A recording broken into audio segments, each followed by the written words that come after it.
Baik, terima kasih atas waktunya. Mungkin kamu bisa perkenalkan diri dulu. Oke, kenalin, nama aku Zeti, aku dari program studi desain grafis angkatan 2022. Aditya dari kelas C Desain Grafis. Halo, aku Brilian dari Desain Grafis.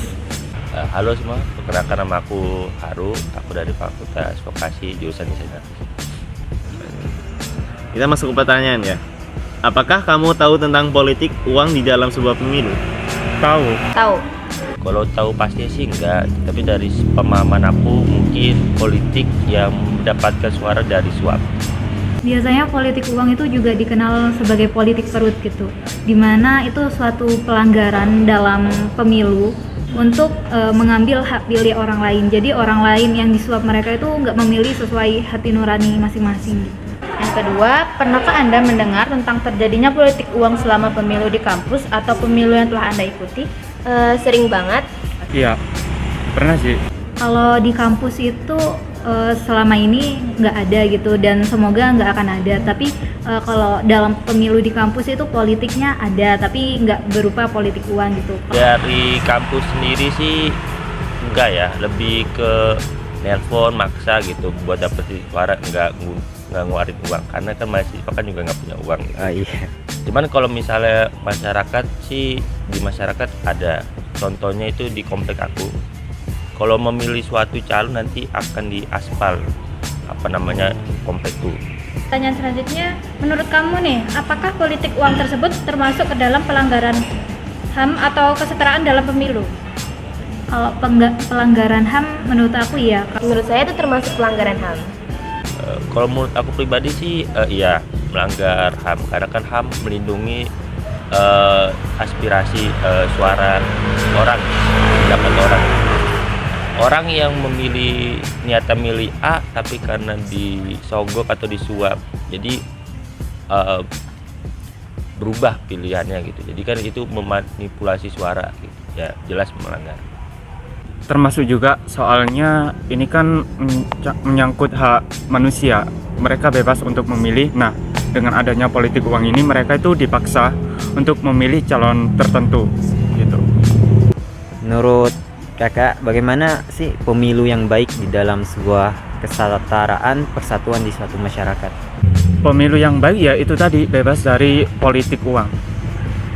Menurut saya pemilu yang baik itu pemilu yang tidak membeda-bedakan derajatnya, baik itu keluarganya, saudaranya, atau masyarakat biasa. Dan yang terpenting, dia tidak main suap-menyuap atau politik uang. Pemilu yang baik menurut aku secara demokratis sih, sesuai sila keempat Pancasila. Jelas politik yang baik itu citra yang baik, nggak usah lah gitu kayak nyuap-nyuap, nyogok-nyogok gitu. Oke, apakah kesatuan masyarakat yang didapatkan nih melalui politik uang akan berdampak positif, negatif, atau sama aja untuk kelangsungan sebuah negara? Bisa berdampak negatif. Jelas negatif sih kalau menurut saya. Menurut aku tergantung calonnya. Jadi kan mereka melakukan politik uang itu pasti kepada masyarakat yang banyak kan untuk mencari suara. Nah, kalau setelah mereka terpilih dan menjabat, mereka menjalankan amanahnya dengan baik, insya Allah suara itu nggak menyakiti hati rakyat.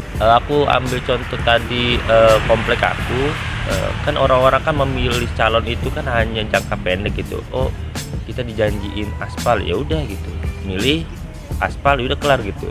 Orang tersebut itu kerja yang ngapain itu nggak tahu gitu. Itu perubahan di kota pun juga nggak berubah banget gitu. Jadi apakah negatif? Negatif gitu karena orang memilih untuk jangka pendek.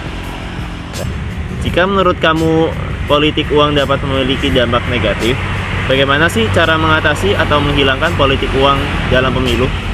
Menurut saya hal itu nggak bisa dihilangkan karena itu sudah termasuk suatu hal yang mendarah daging di Indonesia. Tapi hal itu bisa diusahakan dengan melakukan kampanye edukasi, apalagi sekarang kan zamannya teknologi, bisa melakukan kampanye edukasi melalui Instagram, terus media sosial TikTok, Facebook, dan lain sebagainya. Untuk mengatasinya itu mulai dari diri sendiri ya. Kalau misal ada calon yang melakukan politik uang, kita harus berhati-hati, nggak gampang tergoda. Ini kan targetnya biasanya itu masyarakat yang itu ya, kekurangan gitu kan, mereka biasanya ditembak pakai uang gitu, tergoda nih biasanya, jadinya banyak yang pilih dari kalangan itu tadi. Iya. Tuh. Jadi terjun langsung aja ke masyarakat, dengerin dinamika di sana gimana, bawa inovasi, bawa solusi, dan nantinya pokok secara ikhlas aja. Jadi kita pendekatan emosional gitu. Oke, pertanyaan terakhir, pernahkah Anda diberikan imbalan oleh calon pemilu atas suara pilihan Anda? Pernah, nggak saya sebutin. Belum pernah dan semoga enggak. Kalau saat ini Belum pernah dan semoga tidak pernah. Oke, terima kasih. Oke, siap. Terima kasih kepada Ananda Adit. Sama-sama. Terima kasih ya, Kak. terima kasih. Oke. Terima kasih ya. Ya.